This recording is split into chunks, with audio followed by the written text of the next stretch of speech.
Hello, Pastor Tyler here. It is Thursday, and so I'm wearing black for Thursdays in Black, Towards a World Without Rape and Violence. Our throwback for today is going to be to a trip I took to Cameroon in March, late March, early April of 2019. And Cameroon is our companion synod with the M&O Synod of the ELCIC. And one of our main purposes of our trip to Cameroon was to connect with women in ministry in their Lutheran church body there. Women have been ordained into pastoral ministry in Cameroon since about 2013. And at the time, Bishop Elaine Sauer was serving in our synod.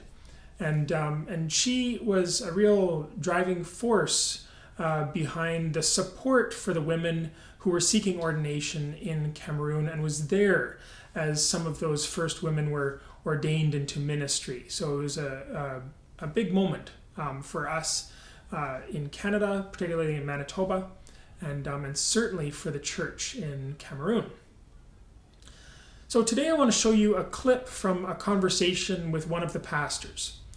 Of course, Cameroon is a former French colony, and so the vestiges of colonialism continue with the language that's spoken there. So French is the dominant language, but there's also English in part of the country, and certainly up closer to the Nigerian border. And so one of the congregations that we visited was an English-speaking congregation, and the pastor there is Reverend Grace Ndah.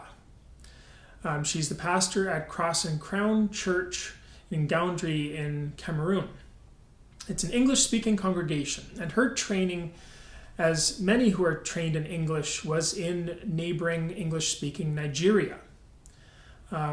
Again, just to note that when we're talking about these European languages on the African continent, these are not native to the continent. These were brought with the colonizers, and so these boundaries were drawn by the Europeans.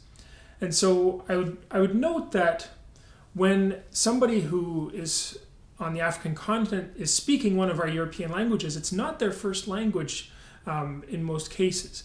They're usually speaking at least another language, if not a couple more languages that are regional dialects and local languages. So it's not unusual for people to be fluent in at least two languages. Pastor Grace talks in this clip about her difficulties as a woman in ministry in the context. There are joys too. I want to balance that as well, but I think that particularly when we're observing Thursdays in Black, to hold this up, and then also to hold up the women in ministry that we care about in our companion synod, is important. She talks about how the pay scale can be less. She has to fight for some things that are taken for granted by her male counterparts, even things like housing. At the time when we were speaking, she actually commuted quite a distance. They were in process of building a new apartment on the property where Cross and Crown Church is, so that she might live closer and have her housing needs met better. But for the time being, that wasn't the case. Opportunities for employment are more limited. And in her case, it's partly due to language, but also due to gender discrimination. She had completed her studies years before she got a call to ministry. I would note also that her congregation is in a mission context. It's a relatively new congregation. It's been around for over a decade, but they're working to connect with people who speak English, but they don't turn away French speakers and try to help them find a place in their community as well. And so it's a mission context in that the community is small and they're finding their way. And what Pastor Ndah describes in terms of finances and trying to be a presence in the region, that creates challenges as well when they're a small community. Listen to Pastor Ndah. The community that I serve is, as I earlier said, is English community. The number, as you came and saw, is limited.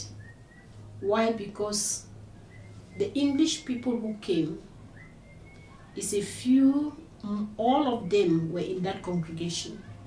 At that time, we were called the English-speaking congregation, worshipping under the Evangelical Lutheran Church. So, just because there was no Presbyterian English, Catholic English, and Baptist English, so all the English-speaking joined them who could not understand and express themselves well in French. As time went on, the Baptist sent English pastor, the Pres sent English pastor, the Presbyterian sent English pastor, Catholic sent. So you have all English, even English schools. But before that, inside that community, English community, that is when the first information came that the Lutherans wanted to train women pastors. So out of that English community, we were two. I and Sister Judith, who were trained in Nigeria. I don't know when she came back. After our training, she didn't stay much. She's now in America. So I'm just alone there, because the sister with whom we trained, who were ordained, were not trained at the same time. I was among the first trained. I was not ordained the first. That is no problem. And your training was in Nigeria in English? In Nigeria in English. Yeah. Mm-hmm. So the English people the English pastors are trained in Nigeria. For now, have been trained there. So with time, as the English congregations come, the English people, some of them went to their original churches, denominations. And also, many now who were left are transferred. Like when they opened the University of Bamenda, most of the professors here, 4 families left the congregation. So you see the effect it had. And then many people now coming. The English people who are transferred here, most of them prefer to go to their own congregations. We don't refuse the French, because when we have French members who come and worship, whose goal is not to improve their English, we translate, we make a summary of the sermon in French for them to understand. We have few members who are Lutherans beside our congregation, but they prefer to worship in their own congregations that they are. So the difficulty that we have is when we, Mr. Blondel, I don't know whether you have heard about Blondel, is the one who supported to build that church for us. So that is the English congregation. But we never taught, that time we were in school, never taught about the presbytery. And then at first, it is the missionaries that were sent who were staying in the camp. It is later when the missionaries stopped coming that the church was sending pastors. The Lutheran pastors, French Lutheran who could speak English, but most of them never stayed. So after my ordination, I was sent there. Up till now, I am there. But with a little number, like lodging that we talk about, the Lutherans take care of lodging. But the problem is that it is your congregation that takes care of lodging. The Lutheran Church takes care of lodging. Most of their congregations have presbyteries. Congregations that don't have presbyteries, if you are staying in your own house, the congregation pays for it. If you don't have a house that you rent, the congregation pays. But some, I can say I have a small congregation that the means are not, you saw for yourself, the means are little, and then it's because you didn't stay. We are struggling to build a 2-apartment house just because our plot is big.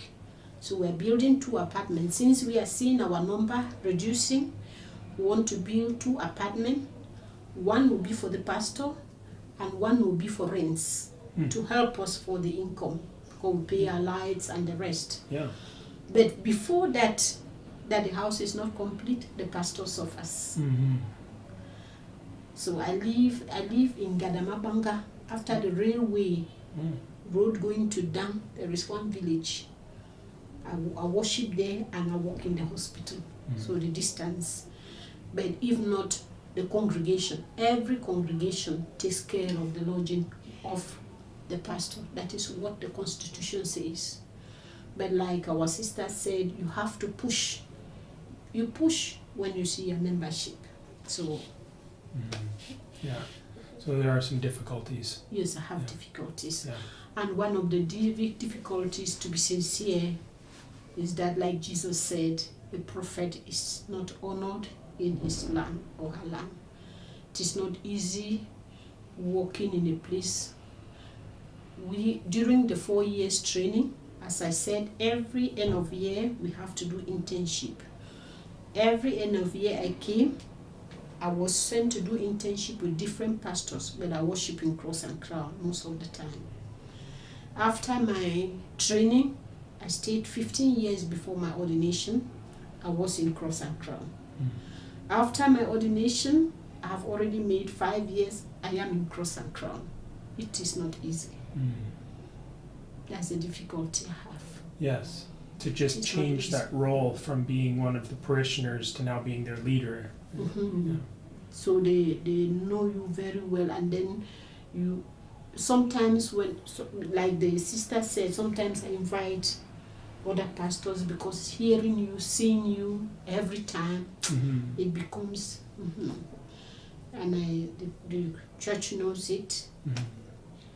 I said to, and then this one makes me being used to the English. We have a liturgy, we do everything like the English, and then I'm not used to the French. And I, like I said, I am a Lutheran pastor and not Cross and Crown pastor. Yep. That is the way I understand it. Yep.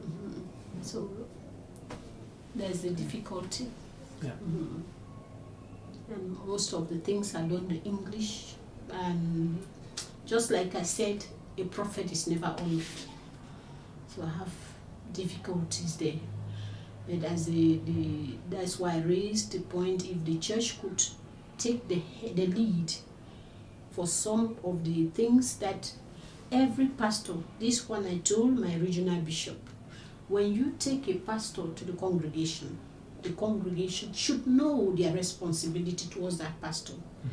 Because many times it's not you to say, you are to pay my house, you are to pay my lights, and then inside the same church there are many pastors that enjoy those facilities and others don't have. First of all, because of the small community, and then other things. So we have different problems. Yeah. But just like one of us said, some of the things you will not be free to say, because you know when you say.